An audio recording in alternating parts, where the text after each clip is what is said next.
Good morning! Je commence une petite vidéo sur la semaine. Nous sommes lundi. On le voit, c'est le matin. Cette semaine, j'ai décidé de vraiment me motiver pour reprendre des bonnes énergies, pour me booster, pour ralentir le petit vélo qui est dans ma tête en ce moment. J'ai effectivement beaucoup de travail cette semaine, on va pas se mentir, mais je me booste ce matin en me disant que déjà je vais retourner courir parce que ça va faire 3 semaines que je n'ai pas couru. Et je vous disais que le sport, souvent, ça nous permet de décompresser, de retrouver une physiologie différente, de revenir dans le mouvement.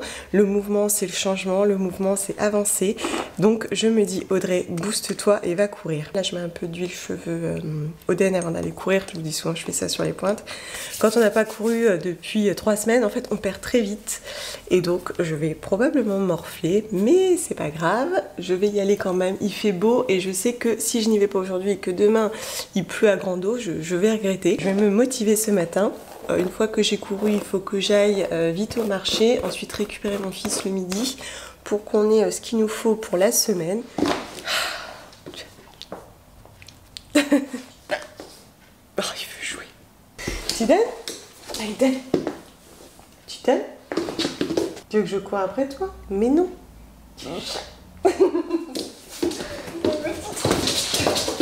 Alors je commence par prendre mes petites vitamines et pré et probiotiques qui me font beaucoup de bien en ce moment. Je pense que j'en avais vraiment besoin avec un petit peu d'eau. C'est parti. I've been dreaming all night, bringing me some inspiration. Never meant to love no one, but baby, I saw you for a second and I'm happy that you came my way. Don't wanna waste no time without you ever brightening up my days. Never meant to fall so hard.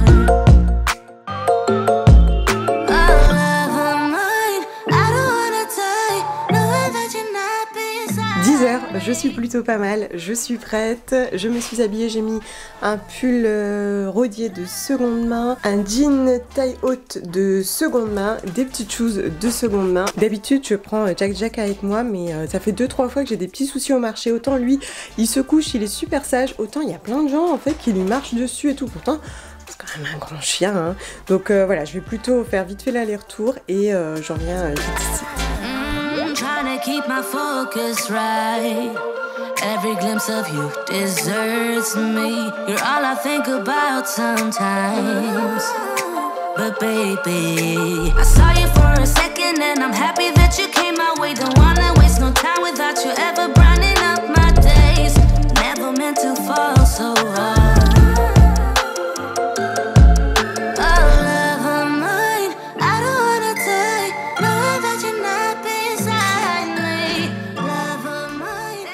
Bon, le lundi c'est toujours un peu sport, mais nous revoilà à la casa. Alors ce matin, je suis allée vite fait au marché. J'ai déjà cuisiné 2 petites pommes de terre pour ce midi, mais c'était rien de dingue. Comme j'ai mon fils le midi, je fais assez simple. J'avais fait bouillir 2 pommes de terre avec un peu d'aromates de sel, des haricots verts et à côté, j'avais fait des saucisses véganes de la marque Seuil. Et moi à côté, j'avais terminé ce que j'avais fait hier. J'avais fait revenir un oignon avec de la butternut, des poireaux, pas mal d'aromates et bon là j'en avais pas, mais ce que j'aime bien faire souvent quand j'ai une boîte de lait de coco ouverte, c'est ajouter une cuillère à soupe de lait de coco. C'est très onctueux et réconfortant je trouve, donc voilà, c'était très bon, très simple, mais surtout très efficace. Ce matin vous me demandiez de vous donner le montant de mes paniers. Donc j'ai fait des courses au marché, donc effectivement il manque 2 petites pommes de terre. J'en ai eu pour 14,50 €, donc j'achète en agriculture raisonnée auprès d'un agriculteur local que je connais, qui est toujours le même à l'année, etc. Alors j'ai repris une botte de cresson, je vous en parlais sur Instagram. Alors ça je vais le mettre, je vais bien le laver, je vais en mettre un petit peu dans une salade de mâche et sinon dans un fond de tarte ou bien des fois dans des galettes. Dans quoi je peux le mettre encore? En fait, je vais mettre quelques feuilles ici et là, ni vu ni connu quoi. En gros, voilà. Alors, j'ai pris des pommes. Alors, d'abord des pommes à croquer. Donc voilà, c'est vraiment des pommes du coin. Je sais même pas quel genre de pommes. Donc, ce sont des pommes non traitées. On le voit, elles sont toutes mates. Mais j'ai aussi pris des Boskop. Je pense qu'il y en a partout des Boskop. Donc ça, ce sont des pommes souvent qu'on achète pour cuire, faire des tartes ou des compotes. Et cette semaine, mercredi notamment, j'ai l'espoir d'avoir le temps de faire une petite tarte aux pommes maison. Et puis j'ai pris des poires, alors ce ne sont pas des poires conférences qu'on a ici, je ne sais pas comment elles s'appellent, mais bon voilà, ce sont des poires à croquer. Ah bah, j'ai pris un petit peu de mâche hein, pour faire ma salade de mâche. Donc la mâche qu'on achète comme ça sur les marchés, ça n'a rien à voir avec la mâche qu'on peut acheter dans les supermarchés. Ce sont des feuilles beaucoup plus grandes qui vont se flétrir plus vite, tout comme le cresson. Voilà, faut le manger dans les 2 jours. Donc on retire la queue qui est souvent pleine de terre, hein, comme là je pense que voilà, on a de quoi faire. Mais voilà, elle est très fraîche, c'est très très bon. Enfin moi j'aime beaucoup. Hein. Moi la mâche j'adore. On en mange quand même pas mal. Après voilà, c'est ultra local hein, forcément. J'ai pris bon, des carottes. J'ai repris une petite butternut, vraiment toute petite, elle est mignonne comme tout. Alors c'est vrai que moi dès que c'est la saison, je vais essayer de cuisiner au maximum des courges. Il y a énormément de potimarron, de butternut, donc effectivement je vais faire beaucoup de purée avec un peu de butternut. Je vais faire des frites, je vais faire, parce que je vous disais hier, revenir avec des oignons, des soupes, voilà, je vais le décliner en tout ce que je peux. Des fois j'en mets un peu dans des pancakes, j'essaye même des recettes un petit peu comme ça, sans trop savoir ce que je fais. Parce que cette saison, c'est local, donc voilà, on essaye d'en consommer de diverses manières avant de se lasser. Ceci dit, moi j'aime énormément la butternut, je trouve que c'est assez sucré. Alors par contre, pour la petite histoire, il y a un mois je crois, j'avais loupé le marché et je recevais mes beaux-parents, j'ai voulu faire une soupe. Donc de dépit, j'en ai acheté une dans un supermarché. Et donc voilà, je fais la soupe, etc. Et déjà je la trouvais fort jaune, fort pâle quoi, alors que là elle est plus orangée, voilà, je trouve qu'elle a plus de soleil en elle quoi.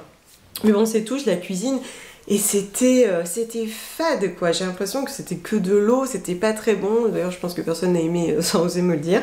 Et je me suis dit bah c'est vrai que des fois vous me dites bah comment tu cuisines le potimarron, la butternut, etc. Il suffit d'avoir une mauvaise première expérience pour que finalement vous me disiez non mais moi j'aime pas la butternut, mais une vraie butternut qui a poussé dans le coin en maturation normale, non forcée, ça a de la saveur, c'est légèrement sucré, c'est assez rond, certains disent qu'on devine même un peu des arômes de noisettes et c'est vrai, en tout cas je trouve. J'ai pris donc 6 œufs, je vous disais que je devais reconsommer des œufs, alors je suis loin de consommer ce qu'on m'a demandé de consommer, mais voilà j'ai aussi mes convictions qui sont pas faciles à faire évoluer parce que voilà j'ai un certain engagement aussi. Donc bref, donc je les prends auprès de l'agriculteur en question qui ne fait pas des bécages. J'en ai pris 6 et comme je pars ce week-end, je me suis dit en plus mon mari pourra toujours faire une tarte ou une omelette s'il le souhaite. Et puis, alors j'ai pris pas mal de pommes de terre, donc ce sont toujours les Annabelle à chair jaune que je prends tout le temps, qui sont clairement mes favorites. Et surtout la bonne nouvelle du moment, c'est que les patates douces sont revenues. Chaque année j'en fais l'apologie, c'est vrai, mais j'aime tellement. Alors c'est pareil, je vais faire des frites, etc. Et quand j'ai un peu la flemme, en fait, je les brosse, je retire bien la terre, je les lave, je les coupe en deux dans la longueur, je fais un quadrillage au couteau, je mets de l'huile d'olive, des épices, du paprika et je mets au four à 200 degrés. Ça cuit vite une patate douce, je dois pas le mettre plus de 20 minutes en général. Soit je cuis plusieurs choses en même temps, c'est pour ça que je me rappelle pas forcément. Donc j'en ai pris plusieurs de différents gabarits. La patate douce, j'aime énormément. Avec justement, je vais peut-être faire ça ce soir et accompagner d'une salade de mâche, pourquoi pas. J'en ai pris plusieurs. Hein. Oui, j'en ai pris des petites. Alors souvent les patates douces locales sont plus petites.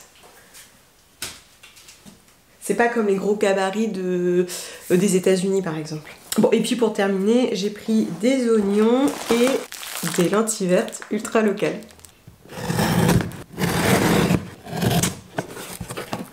Je viens de recevoir un colis de l'une d'entre vous. Je suis très très contente de pouvoir découvrir son travail.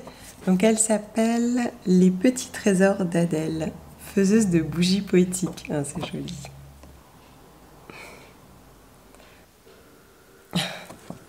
Sandrine m'a écrit un très joli mot.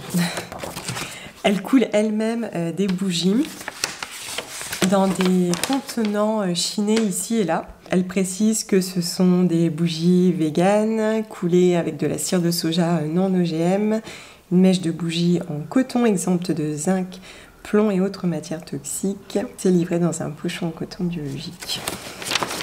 J'ai hâte.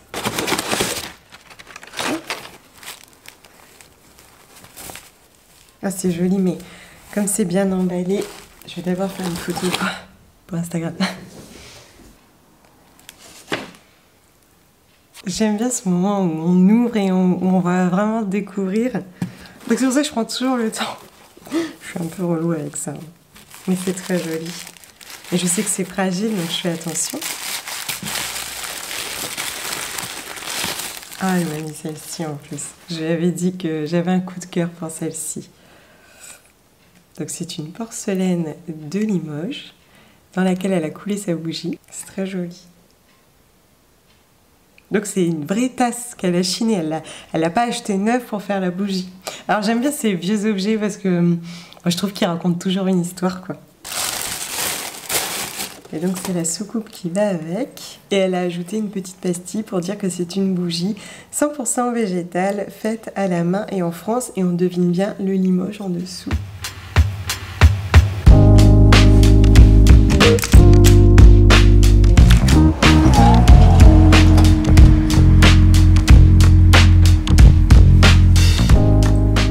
Alors aujourd'hui, on a pas mal de boulot de montage. Bon, pour être honnête, j'ai commencé hier, parce que ça va me demander quand même pas mal de temps. J'ai mis une petite combi de seconde main en jean que j'aime beaucoup. J'aime bien parce qu'en fait, elle a une forme assez rétro, on la voit dans l'Anne Meryl. Et c'est de la marque Bash, mais je crois que c'est une collab avec genre le vestiaire collectif, un truc comme ça. Et je vais ajouter un petit pull aussi de seconde main. Il est beige avec un peu de lurex à l'intérieur. Il est vachement lumineux. J'aime bien porter des choses comme ça, assez claires au moment de l'hiver, pour apporter un petit peu de couleur dans cette grisaille. C'est de la marque Johanna. Je crois que c'est fabriqué en Italie, un truc comme ça. C'est une taille assez large, mais c'est ce qui me plaît pour un effet toujours un petit peu loose. Col V, par contre, il gratte un petit peu. Je vous le dis, au cas où. Je trouve que ça matche bien avec le jean. Je trouve que c'est joli. Puis ça me fait un petit truc chaud quand même parce que on est dans le nord. Alors, je viens de vous faire un petit post rapide sur Instagram au sujet de la routine cheveux parce que j'ai beaucoup de questions sur ce sujet en ce moment.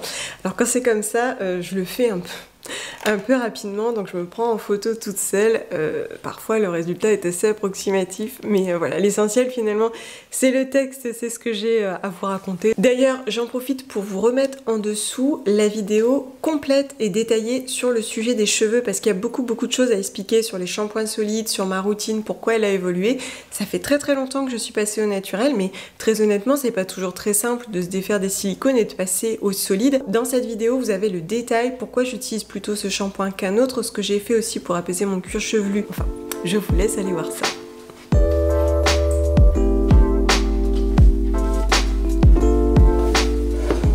Point lecture, deux petits nouveaux que j'ai découverts sur vos conseils d'ailleurs. Celui-ci c'est Virginie, je vais essayer de vous le montrer à l'endroit. Alors pour ma défense c'est un manga, j'ai encore un petit peu de mal avec l'orientation du bouquin. C'est un ouvrage jeunesse, ça s'appelle Underwater, le monde immergé, enfin jeunesse, ouais si jeunesse. Mais j'avais expliqué sur Instagram que je cherchais des lectures plus légères, fantasy, douces, drôles, réconfortantes, peu importe, mais voilà, des choses qui me font rêver, partir ailleurs. Sur vos conseils, j'ai acheté un manga de seconde main qui est un grand format, il est quand même assez conséquent. Souvent les mangas font plutôt cette taille-ci. Donc effectivement, il se lit à l'envers. Alors mon fils en lit plein avec une facilité déconcertante. Moi j'ai commencé au début. Alors, l'ouvrir à l'envers, ça allait, c'était plus le sens de lecture de la page. J'ai eu un petit peu de mal au début, mais bon voilà, c'est bon. J'ai entamé la lecture, j'en suis côtière. Alors là, ça a changé parce qu'entre temps, mon fils l'a commencé. Et effectivement, ça a l'air très sympathique. C'est l'histoire d'une jeune fille qui est en cours. Il fait très chaud dans l'endroit où elle habite. Et puis, elle va s'évanouir et dans ce moment de perte de conscience, elle va se retrouver dans un autre monde où, en l'occurrence, il pleut en continu. Et elle va se retrouver dans un village où il n'y a que deux personnes, un garçon et son papa, qui lui est étrangement familier, et elle retrouve ce monde-ci à chaque fois qu'elle s'endort. Donc c'est assez mystérieux, on ne sait pas trop où ça va nous mener, voilà, c'est très doux, c'est très léger, c'est très agréable à suivre, et je pense que ça plaira aussi beaucoup à mon fils, enfin je vous en reparlerai. Et puis, un très gros coup de cœur que j'ai acheté également sur vos conseils. Il s'agit de, on l'appelait Vermicelle de Fanny Vella. Alors quand je l'ai vu en magasin, sur le coup je l'ai feuilleté et puis j'étais pas sûre d'accrocher en découvrant les illustrations qui sont pas trop dans mon genre. Et finalement je trouve que c'est c'est absolument parfait pour le thème et pour décrire fidèlement les émotions qu'on essaye de nous transmettre. On suit effectivement Vermicelle, donc dans son enfance puis dans son adolescence, mais dans toutes ses réflexions, dans toutes ses émotions, on va la suivre dans la manière dont elle interprète les mots des adultes, leurs comportements, leurs non-dits, leurs absences et leurs manques. Et j'ai trouvé que c'était extrêmement bien mené, extrêmement bien raconté et illustré, puisque on va vraiment y découvrir le poids des mots, notamment des adultes. Et c'est un sujet qui me touche beaucoup, parce que j'y songe beaucoup, notamment depuis 10 ans, depuis que mon fils est arrivé dans nos vies. Et il y a tellement de passages qui m'ont parlé, qui ont fait écho en moi. Je trouve que vraiment c'est le juste ton, on n'en fait pas trop, on tombe pas trop dans le dramatique, mais pourtant ça nous saisit, ça nous serre le cœur.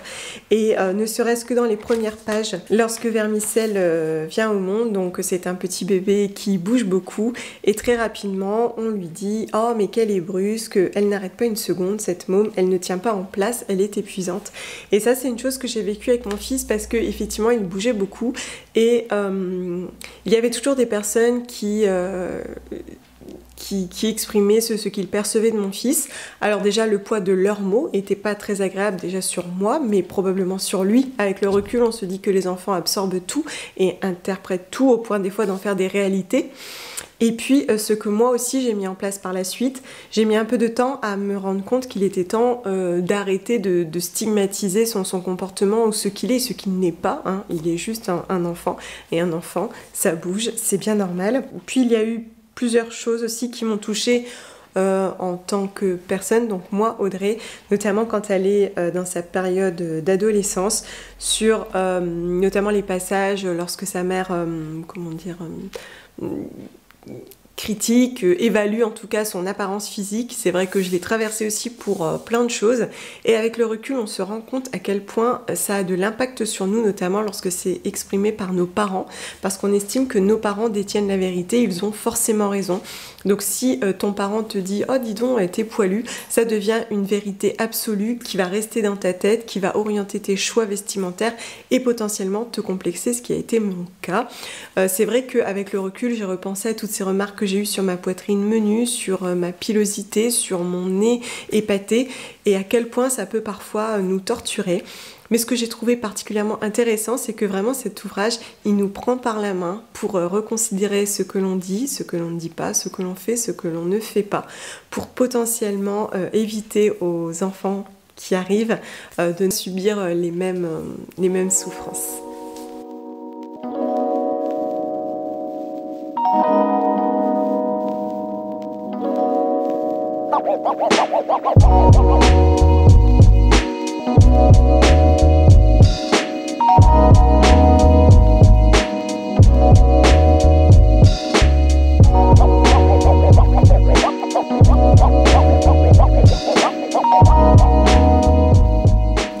Alors aujourd'hui, il faut absolument que j'avance sur les images de l'article de Noël. Je l'ai commencé il y a longtemps, mais je n'ai pas du tout encore travaillé sur les visuels. Enfin pas du tout, non c'est pas vrai. J'ai commencé des petits visuels qui sont en brouillon, mais j'ai des photos encore à tirer aujourd'hui. En fait j'attendais le beau temps, le soleil, la chaleur, la bonne luminosité. Je crois que je peux toujours attendre. Hein. Donc aujourd'hui je vais m'y coller, je vais trouver une solution, ça va le faire. Sinon hier je vous ai pas détaillé, j'avais fait une soupe qui finalement m'a fait 3 repas parce que je l'avais faite la veille.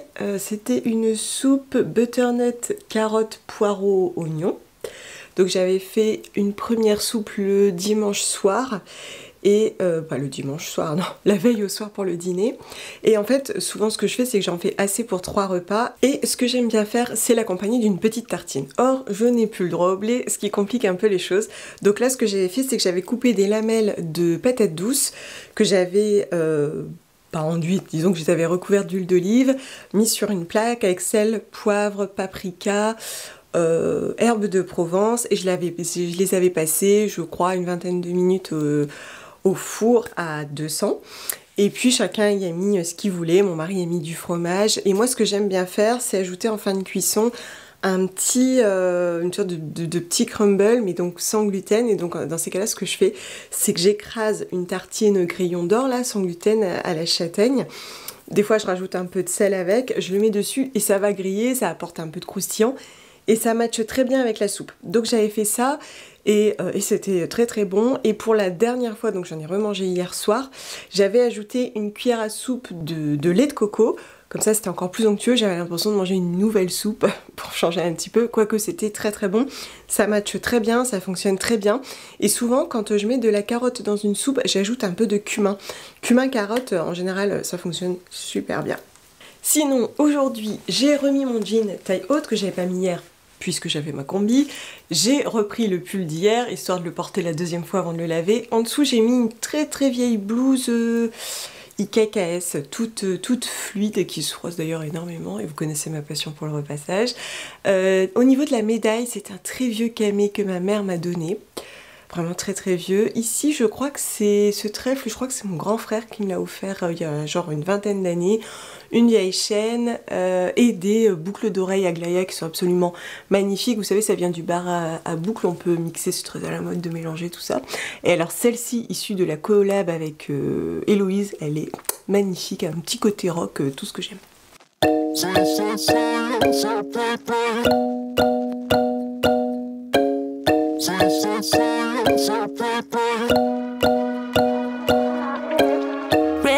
Strobe lights moving across the walls.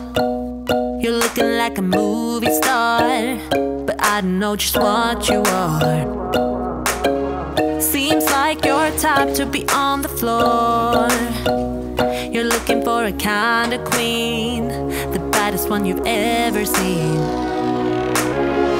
You're shining bright as crystal, moving like a twister. Je viens de recevoir mon billet de train pour vendredi. Je pars à 5h51. Hey, je viens d'emmener mon fils à l'école en trottinette parce qu'il voulait partir en trottinette ce matin.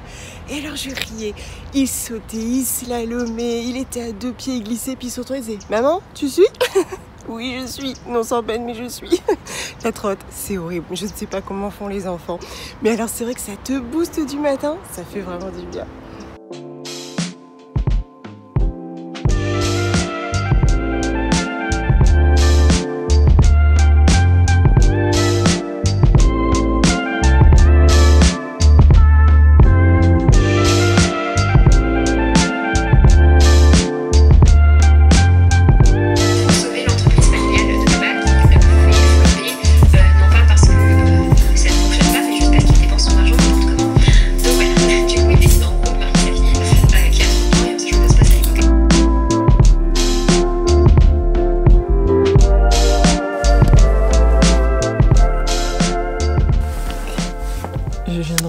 Ça dans ma poche de veste imperméable. Des fois je me fais un peu flipper quand même.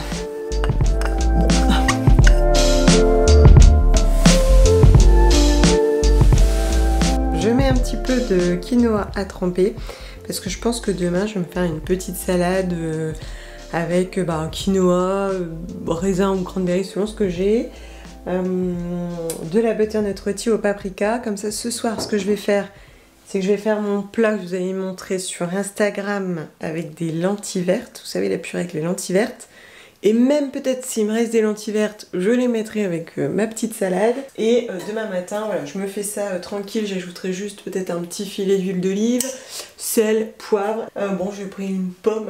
Pour le voyage en train, ça sera suffisant. Et puis je vais prendre mes petites cracottes comme d'habitude, en cas de coup dur sur place. Allez!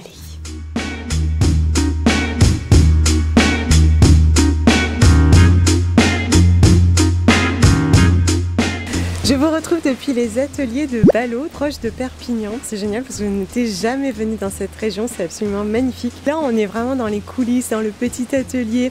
On voit tous les détails de confection et c'est le moment de poser des questions.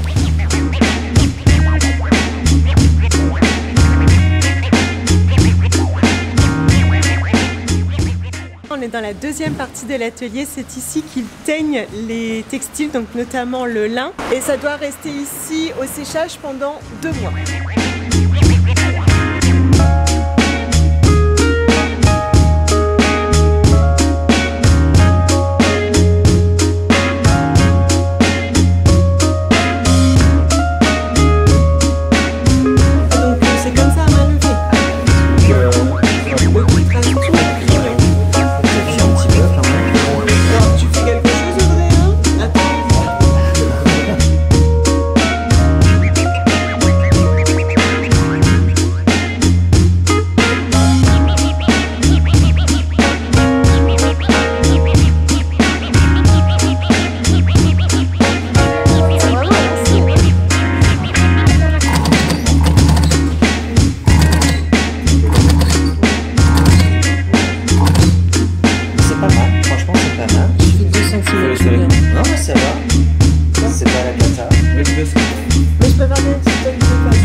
Alors il n'est même pas 8h30, je suis réveillée parce qu'aujourd'hui on va à la montagne.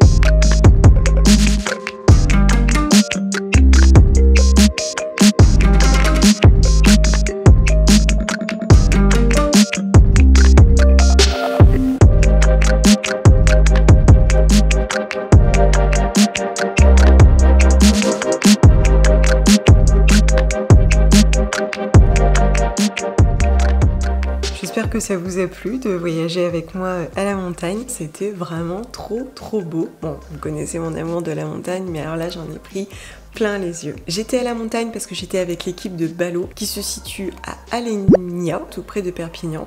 Et vous l'avez vu, on en a appris des tas et des tas. Et je pense que j'en ai appris plus sur la culture du lin, sur la transformation du lin, sur la fibre et le travail artisanal et écologique que la marque elle-même, parce que vraiment dans leur atelier j'en ai appris encore un petit peu plus sur ce qu'est un vêtement éthique, sur ce qu'est une marque engagée. D'ailleurs c'est là que je me disais, bien au-delà des labels et du référencement, si vous voulez avoir la réponse à vos questions, si vous voulez aller au bout des choses, ben j'ai envie de dire, vous allez à Alenia puis vous tapez à la porte. C'est l'avantage de ces petits ateliers à taille humaine. Il y a des artisans et des artisanes à l'intérieur. Il vous suffit de toquer, on vous ouvrira la porte et vous découvrirez vraiment toutes les coulisses de la fabrication. Et je trouve qu'on revient vraiment aux fondamentaux sur qu'est-ce qu'un produit fabriqué en France et à moindre impact. J'ai encore appris beaucoup de choses sur le lin. C'est vrai que le lin, je vous en avais déjà pas mal parlé. On sait que c'est une fibre qui revient beaucoup sur le devant de la scène, tout simplement parce qu'elle est naturelle, bien plus écologique que le coton qui a souffert d'une culture intensive et forcée, notamment en Asie. Le lin, on est quand même premier producteur au monde. La majorité du lin qui est utilisé chez Ballot vient quand même de Normandie, tout près de chez nous. Il demande peu d'eau pour sa culture et, sauf erreur de ma part, on peut quasiment utiliser toute la plante puisque je crois que c'est arraché même avec les racines. L'avantage du lin aussi, c'est que c'est très durable et résistant. Le lin, effectivement, en tout cas une fois huilé, présente une très grande résistance à l'eau, à l'humidité et à l'usure. Je crois aussi que, je suis revenue sur leur site, j'ai vraiment compris ce qu'est le fabriqué en France, le made in France, parce que c'est vrai qu'il y a tellement de nuances dans le made in France ou même dans ce qu'est une marque éthique qu'on peut facilement se perdre. On peut avoir un coton cultivé et tissé en Asie qui sera envoyé en France, puis transformé en France, cousu en France, assemblé en France pour pouvoir ensuite bénéficier de ce fameux made in France qui potentiellement pourrait nous induire en erreur sur notre perception, notre projection de la valeur humaine et écologique du produit qu'on a entre nos mains. Donc il est effectivement fabriqué en France dans notre atelier. Ce sont donc des modèles de qualité à un prix très abordable car ils sortent directement de l'atelier. Résistant et impossible de faire un trou. J'ai encore évolué dans ma perception, j'en ai encore beaucoup appris parce que pendant longtemps j'ai cru savoir ce qu'était un produit éthique et je crois que cette semaine j'ai commencé à vraiment évoluer sur une prise de conscience plus importante. Sinon dans le train j'ai eu encore 7h30 à tuer sur le retour. Par contre il y avait beaucoup d'agitation dans le train. De ce fait je n'ai pas pu autant lire que je l'aurais souhaité parce que franchement j'aurais dû terminer ce livre mais il y avait tellement de bruit, j'ai fini par abandonner. Hop, j'en suis là. Tant que le café est encore chaud, de Toshikazu Kawaguchi, qui a donc été traduit en français par Miyako Slocombe. Et alors d'ailleurs je crois que dans la version anglophone c'est avant que le café ne soit froid et en l'occurrence le titre convient mieux maintenant que j'ai parcouru le bouquin. Bref, au niveau de l'écriture, alors je regrette juste que le style ne soit pas assez soutenu. Je trouve que le ton est un petit peu trop léger et du coup pas toujours à la hauteur du récit et de l'intrigue. Il y a beaucoup de dialogues et de descriptions superflues, des lignes inutiles qui nous rappellent des éléments que l'on vient de lire quelques pages auparavant. C'est dommage parce que du coup ça perd en force et en richesse à des moments où on a beaucoup d'émotions. C'est un roman qui est très immersif je trouve, on y est, on est vraiment dans ce café. mais des fois le ton vient un petit peu nous faire buter sur cette immersion. Ceci dit, j'aime beaucoup l'intrigue, donc on nous parle d'un café qui profite d'une légende urbaine selon laquelle on pourrait voyager dans le temps selon certaines conditions. Et donc on va suivre 4 grands personnages, 4 histoires. J'aime vraiment beaucoup être embarquée dans cette histoire avec tout l'espoir de ces personnages aussi, toutes leurs émotions, toutes leurs attentes. J'ai trouvé que c'était beau, c'était tendre, c'était parfois difficile, mais on avait envie d'être sur cette chaise dans le café à côté d'eux ou à côté d'elle. Ça pourrait nous parler, ça pourrait nous arriver, ça fait vraiment écho à beaucoup de choses qu'on aurait pu vivre ou dont on a entendu parler. Je trouve que c'est très riche et très humain aussi. Bref, je trouve que c'est une très très belle intrigue. Si vous cherchez encore une idée cadeau de dernière minute, ce roman est absolument parfait. Bon, et bien je crois que je vais terminer ici cette longue semaine de blabla. J'espère que ça vous a plu de me suivre. Je vous fais des gros bisous et je vous dis à très bientôt. Ciao!